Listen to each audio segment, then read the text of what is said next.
Hello दोस्तों, मैं निर्मल मालव। हमारे YouTube channel Neerav education Kota में आपका बहुत बहुत स्वागत है। दोस्तों, आज है 14 अक्टूबर और 14 अक्टूबर 2023 के राजस्थान के जो भी करंट अफेयर के क्वेश्चंस बनते हैं, आज हम उनकी चर्चा करने वाले हैं। तो सभी दोस्तों को गुड मॉर्निंग, जय सिया राम, राधे राधे। दोस्तों, आपको डेली करंट अफेयर की क्लास, फिर आफ्टर 7 डेज आपको वीकली क्लास मिलती हैं और फिर महीना पूरा होने के बाद आपको मंथली क्लास भी मिल जाती हैं। तो दोस्तों, अगर आप हमारे YouTube channel Neerav education Kota पर नए हो तो प्लीज़ इसे सब्सक्राइब जरूर कर ले, ताकि इस तरह के इम्पोर्टेंट करंट अफेयर के क्वेश्चंस आपको डेली मिलते रहेंगे। तो दोस्तों, शुरुआत करते हैं आज के इस वीडियो को। ठीक है दोस्तों, शुरुआत करने से पहले हम यस्टरडे क्वेश्चन का रिवीजन कर लेते हैं, ताकि आपको वो अच्छे से रिकॉल हो जाएंगे। ठीक है, तो हमने जो कल पढ़े थे उनकी हम थोड़ी सी चर्चा कर लेते हैं। कल हमने देखा था मारवाड़ मेडिकल विश्वविद्यालय जोधपुर का पहला कुलपति किसे नियुक्त किया गया है, तो डॉक्टर M.K. आसेरी को नियुक्त किया है। इसके बाद फिर हमने देखा था राज्य मुख्य निर्वाचन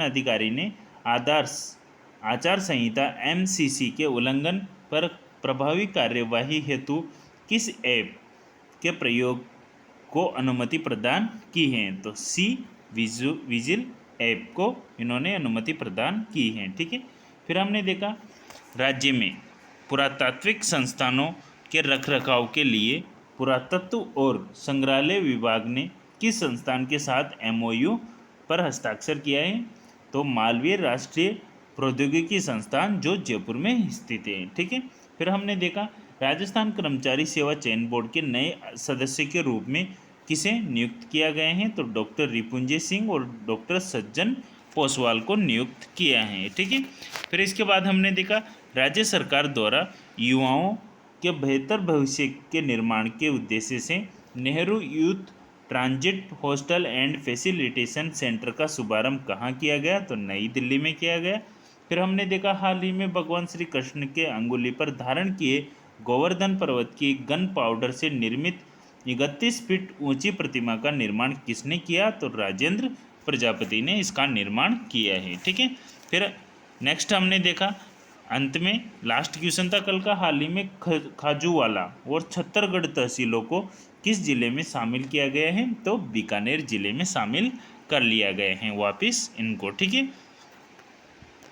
तो दोस्तों ये थे यस्टरडे क्वेश्चन। अब टुडे क्वेश्चन की आज हम चर्चा कर लेते हैं। देखो, फर्स्ट क्वेश्चन है हाल ही में उदयपुर में कब से कब तक 5 दिवसीय राज्य स्तरीय जनजाति स्काउट गाइड महोत्सव का आयोजन किया गया। हाल ही में उदयपुर जिले में कब से कब तक 5 दिवसीय राज्य स्तरीय जनजाति स्काउट गाइड महोत्सव का आयोजन किया जा रहा है। ठीक है, किया गया है। ठीक है, तो देखिए ऑप्शन देखते हैं। ऑप्शन ए 1 से 5 अक्टूबर, ऑप्शन बी 2 से 7 अक्टूबर, ऑप्शन सी 6 से 10 अक्टूबर, या फिर ऑप्शन डी 7 से 12 अक्टूबर। तो दोस्तों, इस क्वेश्चन का जो राइट आंसर है वो है ऑप्शन सी 6 से 10 अक्टूबर तक राज्य स्तरीय जनजाति स्काउट गाइड महोत्सव का आयोजन किया गया है। कब से कब तक? 6 से 10 अक्टूबर तक, जो 5 दिवसीय राज्य स्तरीय जनजाति स्काउट गाइड महोत्सव हुआ था। कहाँ पर? उदयपुर में। ठीक है, अब इसके स्पेशल फैक्ट में देख लेते हैं। देखो, 6 से 10 अक्टूबर 2023 तक 5 दिवसीय राज्य स्तरीय जनजाति स्काउट गाइड महोत्सव का आयोजन लकड़वास उदयपुर में किया गया है। अगर आपसे पर्टिकुलर स्थान की बात करें तो वो है उदयपुर का लकड़वास में। ठीक है, चलते हैं नेक्स्ट क्वेश्चन की ओर। देखो, नेक्स्ट क्वेश्चन है डेल्फी काउंसिल ऑफ राजस्थान द्वारा 3 दिवसीय शरद रंग महोत्सव का आयोजन कब से कब तक किया जाएगा। जो डेल्फी काउंसिल ऑफ राजस्थान द्वारा 3 दिवसीय शरद रंग महोत्सव का आयोजन कब से कब तक किया जाएगा, तो आइए ऑप्शन देखते हैं। ऑप्शन ए 13 से 15 अक्टूबर, ऑप्शन बी 14 से 16 अक्टूबर, ऑप्शन सी 12 से 14 अक्टूबर, या फिर ऑप्शन डी 15 से 18 अक्टूबर।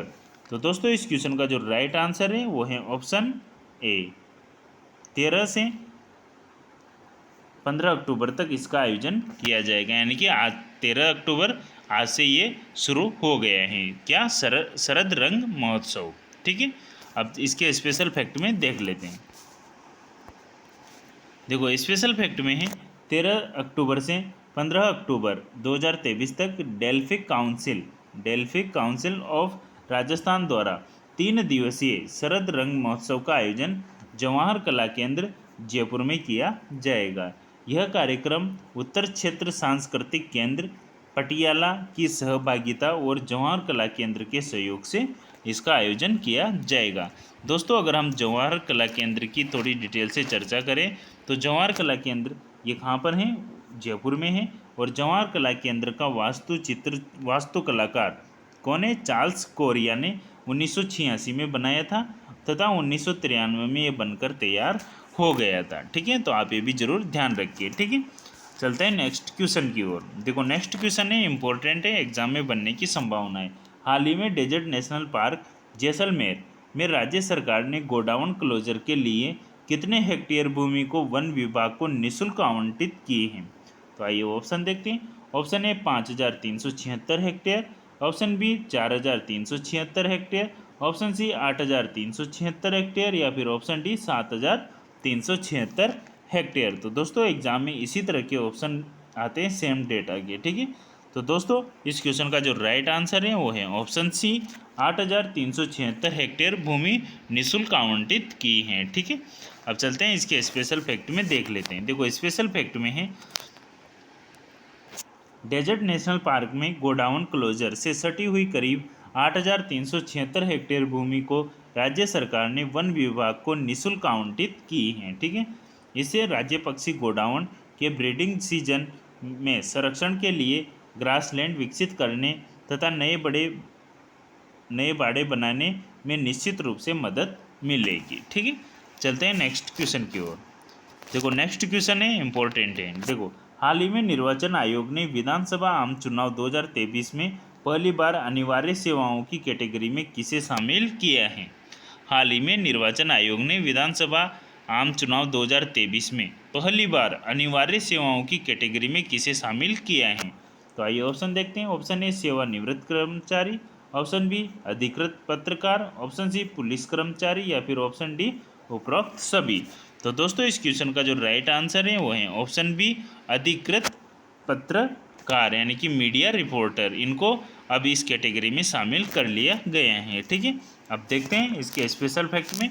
देखो, स्पेशल फैक्ट में निर्वाचन आयोग ने राजस्थान विधानसभा आम चुनाव 2023 में पहली बार अनिवार्य सेवाओं की कैटेगरी में अधिकृत पत्रकार यानी कि मीडिया कर्मियों को शामिल किया है। ठीक है, विधानसभा आम चुनाव 2023 में सर्विस वोटर्स के अलावा अन्य 8 विभागों में काम करने वाले कर्मचारियों को भी भारत निर्वाचन आयोग ने डाक मतपत्र के जरिए वोटिंग की सुविधा प्रदान की है। ठीक है, चलते हैं नेक्स्ट क्वेश्चन की ओर। देखो, नेक्स्ट क्वेश्चन है खेतों पर सोलर प्लांट लगवाकर सिंचाई के साथ अतिरिक्त बिजली ग्रिड को देने हेतु राज्य सरकार किसानों को कितने प्रतिशत अनुदान प्रदान करेगी? तो खेतों पर सोलर प्लांट लगवाकर सिंचाई के साथ अतिरिक्त बिजली ग्रिड को देने हेतु राज्य सरकार किसानों को कितने प्रतिशत अनुदान प्रदान करेगी? तो आइए ऑप्शन देखते हैं। Option A 25%, option B 50%, option C 90% या फिर ऑप्शन डी 100%। तो दोस्तों, इस क्वेश्चन का जो राइट आंसर है वो है ऑप्शन सी 90%। ठीक है, तो 90% इनको अनुदान प्रदान किया जाएगा राज्य सरकार की ओर से। ठीक है, अब देखते हैं इसके स्पेशल फैक्ट में। देखो, स्पेशल फैक्ट में है खेतों पर सोलर प्लांट लगवाकर सिंचाई के साथ अतिरिक्त बिजली ग्रिड को देने हेतु राज्य सरकार किसानों को 90% अनुदान प्रदान करेगी। 1 किलोवाट का सोलर प्लांट करीब 10 घंटे में 4 से 5 यूनिट बिजली उत्पादन करता है। ठीक है, तो आप ये भी ध्यान रखें। चलते हैं नेक्स्ट क्वेश्चन की ओर। देखो, नेक्स्ट क्वेश्चन है हाल ही में जारी रिपोर्ट के आधार पर राजस्थान की वीटो के आधार पर सबसे बड़ी विधानसभा सीट कौन सी है? हाल ही में जारी रिपोर्ट के आधार पर राजस्थान की वोटों के आधार पर सबसे बड़ी विधानसभा सीट कौन सी है? यानी कि राजस्थान में जो विधानसभा सीट है, जो पूरे राजस्थान में विधानसभा सीटें हैं उनमें से सबसे बड़ी विधानसभा सीट कौन सी है, मतलब सबसे ज़्यादा वोटर कौन सी विधानसभा क्षेत्र में है? तो आइए ऑप्शन देखते हैं। Option A Sardarpura Jodhpur, option B Jhotwara Jaipur, option C Sangod Kota या फिर ऑप्शन डी रावतसर बीकानेर। तो दोस्तों इस क्वेश्चन का जो राइट आंसर है वो है ऑप्शन बी झोटवाड़ा जयपुर। सरदारपुरा जोधपुर की अगर हम बात करें तो सीएम वर्तमान में जो सीएम अशोक गहलोत है इन्हीं से चुनाव लड़ते हैं, ठीक है। तो झोटवाड़ा उदयपुर सबसे बड़ी विधानसभा सीट मानी जाती है, ठीक है। अब इसकी डिटेल से चर्चा कर लेते हैं। देखो राजस्थान की वोटों के आधार पर सबसे बड़ी विधानसभा सीट झोटवाड़ा जयपुर की है, ठीक है। और सबसे छोटी विधानसभा सीट की बात करें तो वो कौन सी है, किशनपोल, ये भी जयपुर की है। सबसे बड़ी भी जयपुर में है और सबसे छोटी भी जयपुर में है, तो आप ये भी ध्यान रखें, ठीक है। देखो राजस्थान की 200 विधानसभा सीटों में देखो अब इसमें आरक्षण की बात हम कर लेते हैं कि 200 जो विधानसभा सीटें राजस्थान में उनमें कौन सी जाति के लिए कितनी सीटें आरक्षित हैं। तो देखो अनुसूचित जाति के लिए तो 34 सीटें हैं, अनुसूचित जनजाति के लिए 25 हैं और 141 सीटें सामान्य वर्ग के लिए यानी कि जनरल के लिए आरक्षित की गई हैं, ठीक है। राजस्थान विधानसभा चुनाव 2023 की अगर हम बात करें तो इसमें जो कुल मतदाताओं की संख्या है वो है 5,26,80,545 है, ठीक है। तो ये भी आप जरूर ध्यान रखें, ठीक है। तो दोस्तों ये थे आज 14 अक्टूबर 2023 राजस्थान करंट अफेयर के क्वेश्चन। दोस्तों आई होप आपको हमारा वीडियो पसंद आया होगा। दोस्तों अगर आपको हमारा ये वीडियो पसंद आया हो तो प्लीज़ इसे लाइक करें, शेयर करें और अभी तक आपने हमारे YouTube channel Neerav education Kota को सब्सक्राइब नहीं किया है तो इसे सब्सक्राइब जरूर कर लें ताकि इस तरह के इंपॉर्टेंट करंट अफेयर के क्वेश्चंस आपको डेली मिलते रहेंगे। तो दोस्तों मिलते हैं नेक्स्ट वीडियो के साथ, तब तक के लिए थैंक यू सो मच, धन्यवाद।